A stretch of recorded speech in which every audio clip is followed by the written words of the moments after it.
Bien, continuamos con nuestra clase y cerrando este aspecto del ámbito afectivo, con esta frase que es de suma importancia tomarlo en cuenta, nos dice, es indispensable despertar en otros seres humanos poderes, sueños que están más allá de los nuestros, inducir en otros el amor por lo que nosotros amamos, hacer de nuestro presente interior el futuro de ellos.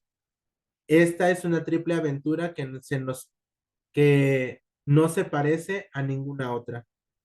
Como desde esta dimensión docente nosotros, pues somos los que vamos gestando en esos futuros profesionistas, futuras personas que en algún momento este presente que vivimos con ellos va a ser el futuro, va a ser el presente de ellos en aquel futuro que van a transitar, como esta aventura que nosotros desarrollamos con ellos en los contextos de aprendizaje, pues despiertan esa magia de crear, esa magia de relacionarse, esa magia de ser y estar, de compartir con el otro, con nosotros. Y ciertamente esta dimensión es necesario darle mucho énfasis porque vivimos en una sociedad que, hablando desde el tejido social, pues no estamos bien socialmente. El tejido social cada vez está más roto, hay ciertas estructuras que lo han corrompido y entonces desde nuestros salones de clase, desde los ámbitos directivos, docentes o de acompañamiento, necesitamos ir gestando esta cultura del encuentro, esta cultura del humanismo, esta cultura en el cual pues los alumnos de verdad transiten por rutas de aprendizaje humanos. Continuando con el otro ámbito, habla acerca de cómo el plan de estudios, un programa de estudios, un currículum necesita ahondar en cuestiones de la psicomotricidad. Cuando hablamos de la psicomotricidad, pues es indispensable ver cómo, primeramente, que nosotros en el trayecto que llevamos de estudio, hemos escuchado probablemente qué es la psicomotricidad, cómo este ámbito es una necesidad de los docentes para que puedan tener conocimientos por lo menos básicos o mínimos del desarrollo motor, de la psicomotricidad y de sus implicaciones en el aprendizaje, específicamente en aquellos temas que pretenden brindar atención a la diversidad desde el movimiento.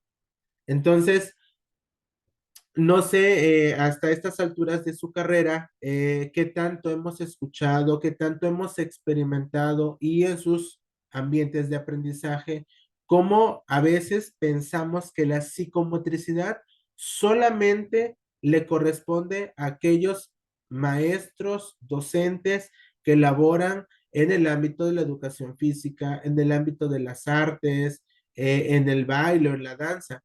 Y no, el ámbito de la psicomotricidad, todos los docentes sí es necesario tenerlo en cuenta dentro de nuestros contextos educativos.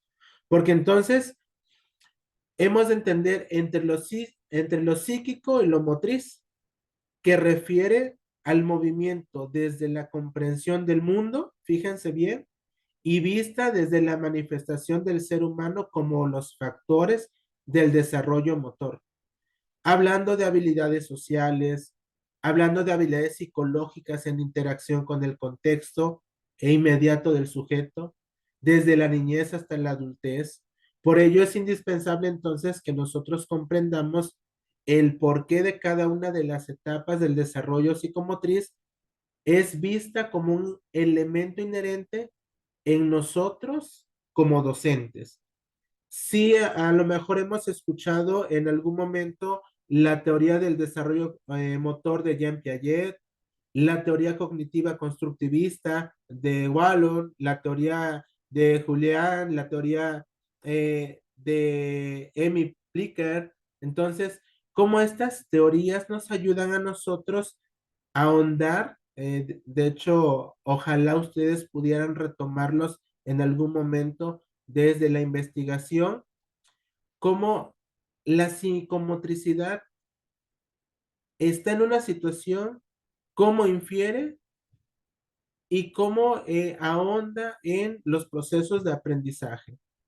Primero, habría que entonces nosotros considerar cuál es la necesidad de trabajar la psicomotricidad en la atención a la diversidad en la educación básica. Miren, hablando de diversidad, hablando de diversidad, es indispensable que nosotros entendamos, pues es una palabra que hoy en día se ha enraizado culturalmente a otros escenarios, pero desde esta parte educativa en la diversidad, pues es la atención que nosotros podemos prestar hacia aquellos alumnos que transitan por una ruta de aprendizaje un tanto diferente, un tanto que tienen una barrera de aprendizaje. Entonces, ¿cómo esta diversidad en la educación básica está ligado a los procesos de aprendizaje desde la atención que nosotros hemos de tener como docentes? Hablando de aquellos alumnos que tienen necesidades especiales, hablando de alumnos que se encuentran en una condición física diferente de lenguaje, de vista, del oído, del aspecto de caminar, de escribir, todos esos eh, aspectos que le dificultan al alumno integrarse en un 100% a su educación, para nosotros como docentes implica que veamos cómo los atendemos, veamos cómo estos factores que son complejos, que son problemáticos para ellos al momento de integrarse desde el ámbito motriz, pues sean efectivos en nuestros procesos de enseñanza-aprendizaje. Cuando hablamos de la educación psicomotriz en el ámbito educativo, estamos hablando de cómo favorecemos esta relación entre el niño y su medio. Si bien es cierto, hay escuelas en las cuales aún existe como ese dinamismo un tanto diferente, el hecho de las escuelas que sean especiales para niños especiales. También hay escuelas y es un derecho para los niños que se integren a escuelas que son de orden público o de orden privado en el cual no se les niegue esta atención. Al contrario, para nosotros ha de ser una oportunidad de cómo rediseñamos estas experiencias de aprendizaje con niños de necesidades especiales. He ahí entonces nuestra intervención educativa hacia una educación especial, una educación que implica que yo como docente también sepa diseñar estrategias de aprendizaje para aquellos alumnos que son diversos, que tienen una necesidad.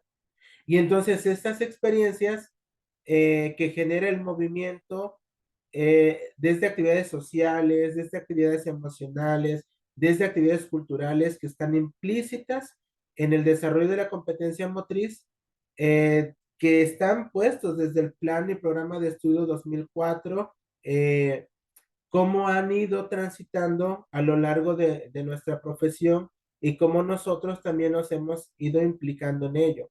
Si bien es cierto, la misma Secretaría de Educación tiene esta atención, a lo mejor no el 100% para los alumnos que tienen una necesidad especial, pero sí trata de acompañarlos. Yo como docente también me implica acompañarlos desde este contexto muy particular.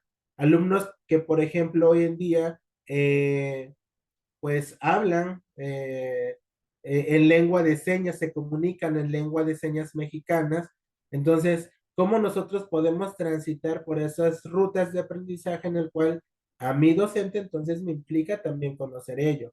¿Sí? A mi docente me implica entonces cómo atiendo a un alumno que no escucha, a un alumno que no habla o que tiene una dificultad, un trastorno del lenguaje, un alumno que probablemente tiene un problema de movimiento, de lateralidad, etcétera. O sea, todo ello implica entonces que inclusive lo vamos a ver en las maestras que están inmersos desde los primeros años en la educación inicial o en la educación preescolar, como para ellas ha sido pues una exigencia el saber eh, acompañar a estos niños que están en este proceso de aprendizaje y que muchas veces traen estas dificultades. Entonces, es ahí donde el maestro de ser muy ideático, por así decirlo, en cuestión de diseñar sus propias estrategias, cómo atender a la diversidad. Y en cuanto a la diversidad, y ya aterrizándolo al plan y programa de estudio último propuesto, la nueva escuela mexicana nos habla de que un aprendizaje desde el ámbito de la psicomotricidad implica asumir nuevos retos. Primero, que nosotros como docentes seamos conscientes y podamos y sepamos identificar las barreras para el aprendizaje y la participación. Estas barreras para el aprendizaje y la participación son los que muchas veces obviamos en nuestro quehacer educativo. Y entonces, si las obviamos, estamos obviando también que existe eh, esta ruptura hacia la atención de la diversidad. Son tres importantes barreras de aprendizaje: las barreras estructurales, las barreras normativas y las barreras didácticas. Como estas barreras eh, no van a ayudarnos a nosotros a atender a la diversidad. Al contrario, van a entorpecer nuestra atención a la diversidad. Las estructurales, primero, nuestro sistema educativo sabemos que es muy político. Nuestro sistema educativo sabemos que también es de muy administrativo. Entonces, desde ahí hay una problemática. Y si para nosotros esto también lo llevamos a la práctica en nuestros centros escolares, ya existe una barrera del aprendizaje. También en cuanto a estructura, ¿qué tanto nuestra escuela está contextualizada con alumnos que necesitan una atención diferente? En cuanto a las normativas, cómo a veces esta barrera de aprendizaje que implica atender reglas, normas, eh, implica también que como docente de verdad exija una organización en mi centro escolar, exija una evaluación unidireccional y no diversificada, exija a lo mejor una gestión muy poco incluyente para aquellos alumnos que son diversos, exija muchos reglamentos que no consideren este aspecto de la psicomotricidad, alumnos que son diversos. Y en cuanto a las didácticas, bueno, en un primer momento una barrera para el aprendizaje desde el aspecto didáctico es el docente que carece de metodologías didácticas diversificadas. El docente que tiene esa ausencia de enseñanza flexible, ¿sí? Que es muy normativo. El docente que no vincula con especialistas, con tutores, con acompañantes, con la familia, con la sociedad, este aspecto de saber acompañarlos a los niños que son diversos. Eh, También que no se promueva un trabajo colaborativo, un trabajo inclusivo, un trabajo desde una organización escolar. Estas barreras de aprendizaje van a significar mucho si las asumimos o no en este ámbito. Y entonces a partir de ellos hemos de considerar como objetivo general identificar la importancia de la psicomotricidad en los procesos de aprendizaje. ¿Por qué?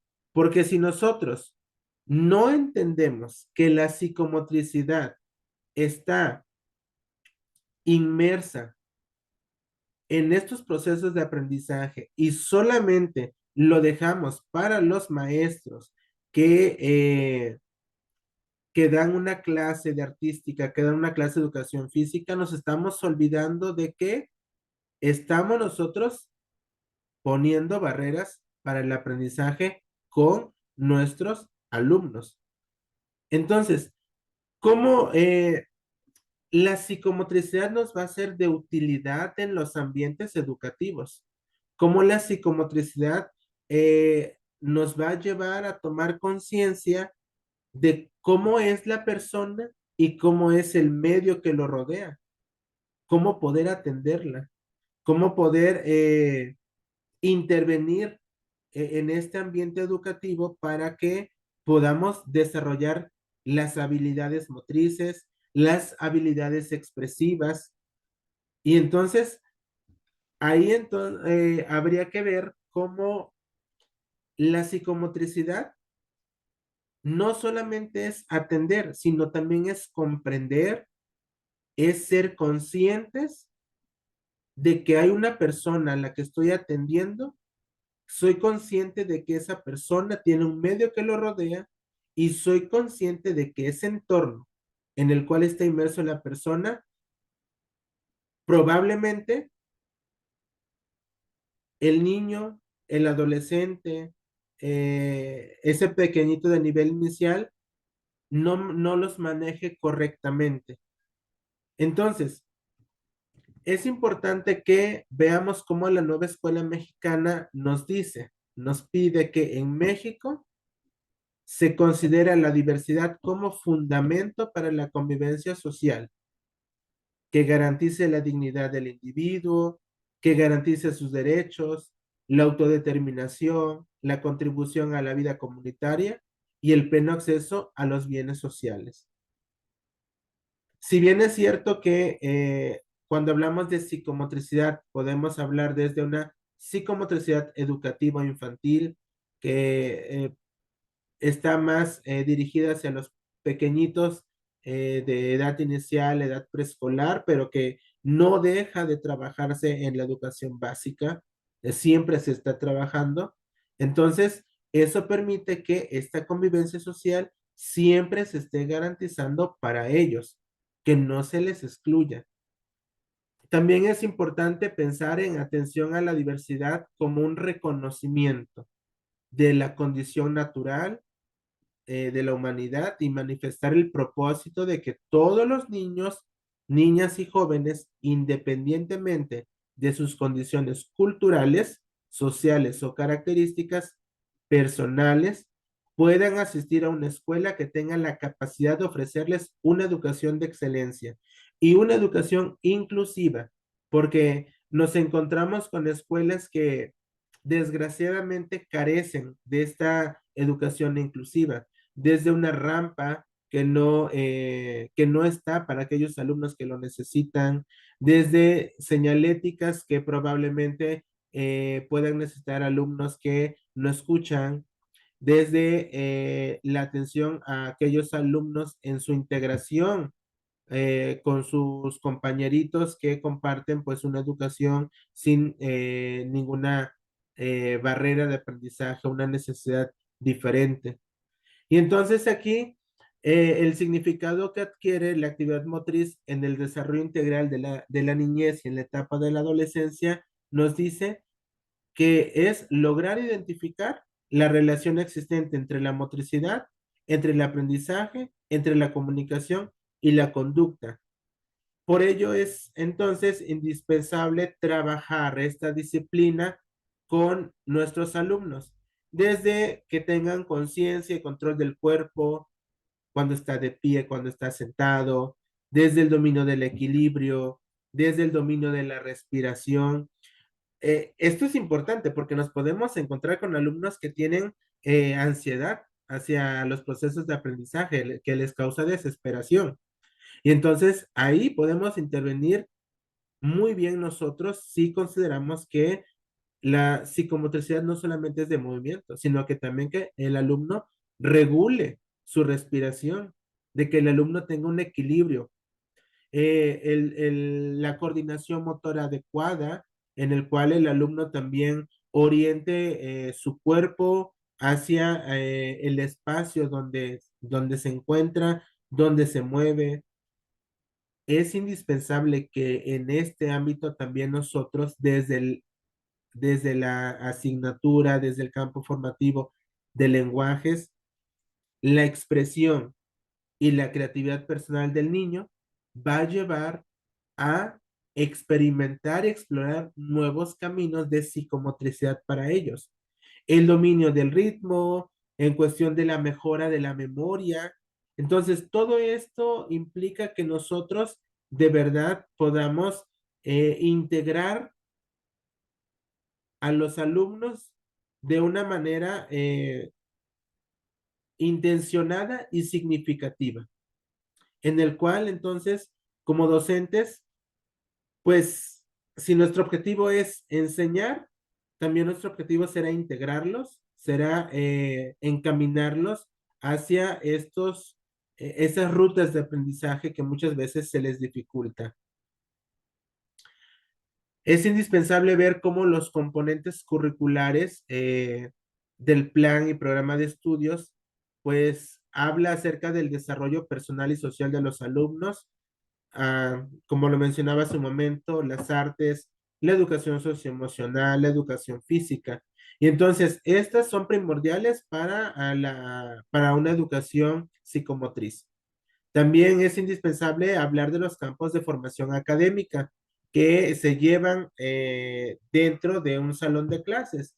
Y no podemos obviar, por ejemplo, el lenguaje, que en el lenguaje la comunicación pues está directamente ligado a las experiencias de movimiento, la expresión en la danza, lo vemos de hecho en el nuevo modelo educativo como nos dice, que el lenguaje no es exclusivamente hablado o escrito, sino también el lenguaje se expresa de manera simbólica, se expresa en la danza, se expresa en las artes, se expresa en el teatro, etcétera, etcétera.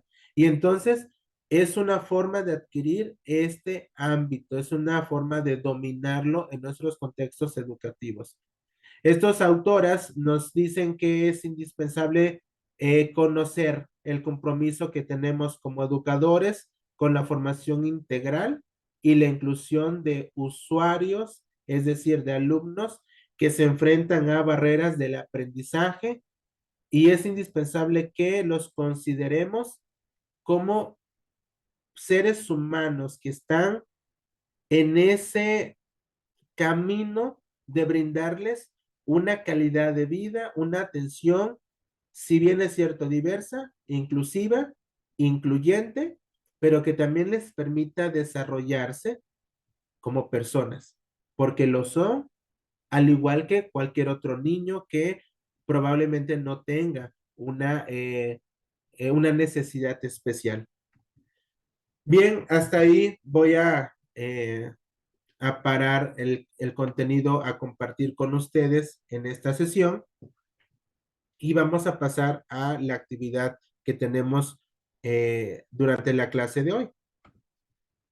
Una primera actividad es que al término de ver este video, pues dejes un comentario en la parte inferior del video, es decir, los comentarios que nos permite la plataforma de YouTube, una idea que rescate sobre el contenido abordado. Esa es una primera actividad y se cuenta como asistencia.